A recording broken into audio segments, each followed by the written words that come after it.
YouTube family আজ তোমাদের সাথে শেয়ার করবো খুবই বিচ্ছিরি একটা রেসিপি, মানে যেটা আমার একদম অপছন্দ, যেটা খাওয়ানি সকাল বিকাল মানে সকালবেলা আমাদের তুলকালাম ঝামেলা বেঁধে দেয়। তো আজ সেই রেসিপিটাই আমার মায়ের স্পেশাল রেসিপি, সেটাই শেয়ার করবো।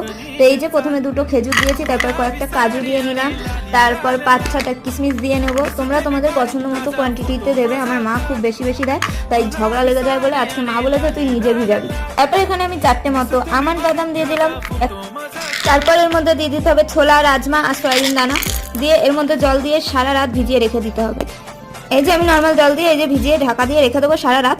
পরদিন সকালে একটা কলা সাথে গরুর দুধ দিয়ে এটাকে আমাকে পেস্ট করে দেবে। তারপর আমি তোমাদের দেখাচ্ছি এটা দেখতে কেমন হয়।